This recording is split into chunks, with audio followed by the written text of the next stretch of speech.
সবাইকে আজকের এই এক্সপ্লেইনারে স্বাগত। একটা সাধারণ ব্যালেট বাক্স থেকে শুরু করে সুদূর মধ্যপ্রাচ্যের ভূ-রাজনীতি ভাবলে অবাক লাগে, তাই না? আজ আমরা ঠিক এটাই দেখব, মার্কিন যুক্তরাষ্ট্রের অভ্যন্তরীণ ভোটের হিসাব নিকাশ কিভাবে পুরো বিশ্বে রীতিমতো শকওয়েভ তৈরি করছে। চলুন সরাসরি সেই মূল আলোচনায় ঝাঁপিয়ে পড়া যাক। একটা মাত্র ভোটিং ব্লক, মানে নির্দিষ্ট একটা ভোটার গোষ্ঠী কি সত্যি আমেরিকার মতো পরাশক্তির পররাষ্ট্রনীতি পুরোপুরি বদলে দিতে পারে? প্রশ্নটা বেশ ইন্টারেস্টিং। চলুন এই বিষয়টার একেবারে গভীরে জানা যাক, কারণ সোর্স ম্যাটেরিয়াল যা বলছে তাতে আমরা বর্তমানে এমন একটা পরিবর্তনের সাক্ষী হতে যাচ্ছি যার প্রভাব আক্ষরিক অর্থেই সুদূরপ্রসারী। তো আজকের এই জার্নিতে আমাদের সামনে থাকছে 5টা মূল পয়েন্ট। প্রথমত, ভোটের হিসাব পরিবর্তন, এরপর আমেরিকা ফার্স্ট নীতির নতুন সংজ্ঞা, তারপর জনসম্পৃক্ততার পাওয়ার, ইউএই বা সংযুক্ত আরব আমিরাতের ভূরাজনৈতিক উচ্চাকাঙ্ক্ষা এবং সবশেষে ইসরায়েলের আঞ্চলিক হিসেব নিকাশ। চলুন শুরু করা যাক আমাদের প্রথম পয়েন্ট দিয়ে, দ্য ভোটিং শিফট। এটা মূলত নতুন একটা রাজনৈতিক দৃষ্টান্ত বা প্যারাডাইম। গাজার সাম্প্রতিক সংঘাত কিন্তু যুদ্ধবিরোধী আমেরিকান ভোটারদের আচরণে এক ঐতিহাসিক পরিবর্তন এনেছে। দেখুন, আগে একটা অলিখিত নিয়ম ছিল, ডেমোক্রেটিক পার্টি পররাষ্ট্রনীতিতে যাই করুক না কেন তারা ধরে নিত যে কিছু নির্দিষ্ট ভোট তাদের পকেটেই আছে। কিন্তু নতুন দৃশ্যপট সেটা একেবারেই আলাদা। এখন আর দলের প্রতি সেই অন্ধ আনুগত্য নেই। বিদেশের যুদ্ধে সমর্থন দিলেই ক্যান্ডিডেটকে সরাসরি বয়কট করা হচ্ছে, দলের সীমানা পেরিয়ে ভোট দেওয়া হচ্ছে। মানে ব্যাপারটা এখন আর আগের মতো সহজ নেই। আর এর সবচেয়ে পারফেক্ট একটা বাস্তব উদাহরণ হচ্ছে নিউ ইয়র্ক সিটির মেয়র নির্বাচনে জোহরান মামদানির জয়। চিন্তা করে দেখুন, চাক শুমার, কোরি বুকার, এমনকি স্বয়ং ডোনাল্ড ট্রাম্পের মতো হেভিওয়েট নেতাদের বিরোধিতাকে টেক্কা দিয়ে তিনি জিতে এসেছেন। সোর্সের মতে এই জয়টা ছিল প্রো ইসরায়েল লবি, বিশেষ করে AIPACর জন্য একটা ডিরেক্ট চ্যালেঞ্জ। ভোটাররা সোজা জানিয়ে দিয়েছেন কে কোন দলের সেটা বড় কথা নয়, কে তাদের নীতি সমর্থন করছে সেটাই আসল। এই প্রসঙ্গে বিশ্লেষক সামি হামদির একটা দারুণ কোট আছে। তিনি বলছেন, মানুষ বেরিয়ে এসেছে এবং বলেছে অন্য পক্ষ যদি ফ্যাসিজমের দিকেও যায় তবু আমি আজ গণহত্যার শাস্তি নিশ্চিত করব এবং ফ্যাসিজমের সাথে আগামীকাল লড়ব। কথাটার ওজন বুঝতে পারছেন? অভ্যন্তরীণ রাজনৈতিক হিসেব নিকেশের চেয়ে বিদেশের মাটিতে কি হচ্ছে সেটাকে এখন কতটা বেশি প্রায়োরিটি দেওয়া হচ্ছে, এই উক্তিটা তারই একদম জ্বলন্ত প্রমাণ। এবার আসা যাক আমাদের দ্বিতীয় সেকশনে, রিডিফাইনিং আমেরিকা ফার্স্ট, মানে অভ্যন্তরীণ চাহিদা আর বৈদেশিক সাহায্যের মধ্যে যে একটা টানা পড়েন সেটা নিয়ে আলোচনা। এই যে আগে আমেরিকা বা আমেরিকা ফার্স্ট স্লোগানটা, যুদ্ধবিরোধী ভোটাররা কিন্তু এটাকে এখন সম্পূর্ণ নতুন একটা অর্থ দিচ্ছেন। এর পেছনের আর্থিক বৈপরীত্যটা দেখলে রীতিমতো চমকে যেতে হয়। একটু খেয়াল করুন, একদিকে মধ্যপ্রাচ্যের আঞ্চলিক হিসাব নিকাশ মেলাতে চাওয়া হচ্ছে $14 বিলিয়ন, বিদেশে পাঠানো হচ্ছে $8 বিলিয়ন অস্ত্র, আর ঠিক একই সময়ে আমেরিকার ভেতরের অবস্থাটা কি? প্রায় 42 মিলিয়ন মানুষ স্ন্যাপ বেনিফিট বা সরকারি ত্রাণের ওপর নির্ভরশীল। শিকাগোর রাস্তায় কনকনে শীতের মধ্যে গৃহহীন হয়ে দিন কাটাচ্ছেন খোদ আমেরিকারই সাবেক সেনারা। একদম দিনের আলোর মতো পরিষ্কার একটা কন্ট্রাস্ট। তো স্বাভাবিকভাবেই এই যে এত বড় একটা অর্থনৈতিক বৈপরীত্য, এটা নতুন একটা দাবির জন্ম দিয়েছে।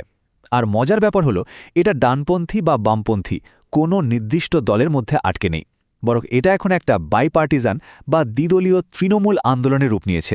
সাধারণ মানুষের দাবি একটাই, তাদের ট্যাক্সের টাকা বিদেশের কোনো সংঘাতে না উড়িয়ে সরাসরি আমেরিকার নিজেদের কমিউনিটির উন্নয়নে কাজে লাগানো হোক। ঠিক আছে, আমরা এখন 3 নম্বর সেকশনে ঢুকছি, দ্য পাওয়ার অফ মোবিলাইজেশন।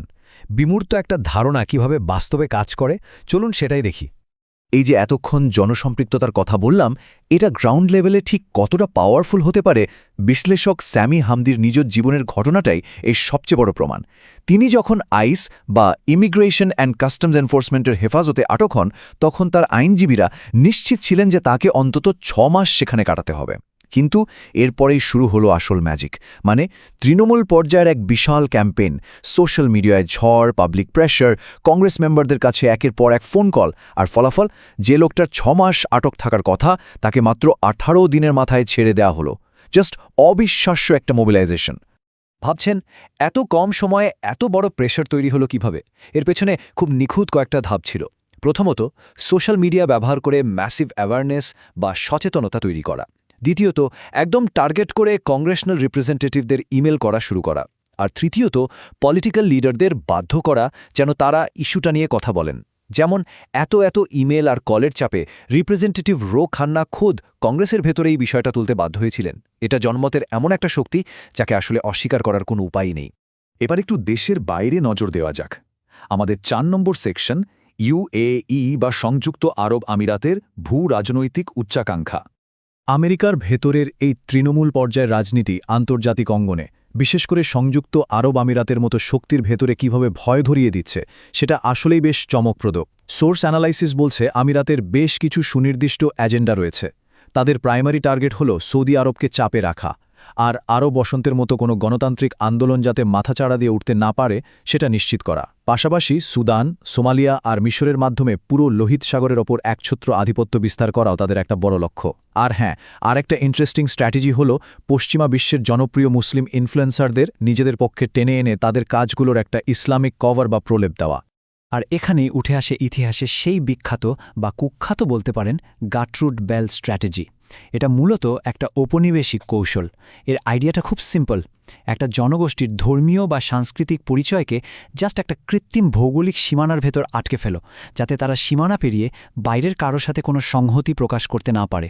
আমিরাত ঠিক এই কারণে আমেরিকার মুসলিমদের সাংবিধানিক ফ্রি স্পিচ বা বাক স্বাধীনতাকে ভয় পায়, কারণ সীমানা পেরিয়ে যদি কোনো সলিডারিটি বা সংহতি তৈরি হয়, সেটা তাদের আঞ্চলিক নিয়ন্ত্রণের জন্য বিশাল বড় একটা থ্রেট। আমরা চলে এসেছি আমাদের একদম শেষ সেকশনে, 5 নম্বর সেকশন, ইসরায়েলের আঞ্চলিক হিসাব নিকাশ, যেখানে তারা আসলে একটা স্থায়ী যুদ্ধাবস্থা বজায় রাখতে চাইছে। এখন প্রশ্ন হল, আমেরিকার এই পাল্টে যাওয়া পরিস্থিতিতে ইসরায়েল কিভাবে তাদের ঘুঁটি সাজাচ্ছে? হোয়াইট হাউসে যদি এমন একজন প্রেসিডেন্ট বসেন যার পরবর্তী পদক্ষেপ অনুমান করা কঠিন, তাহলে ইসরায়েলের আঞ্চলিক কৌশলে কী প্রভাব পড়বে?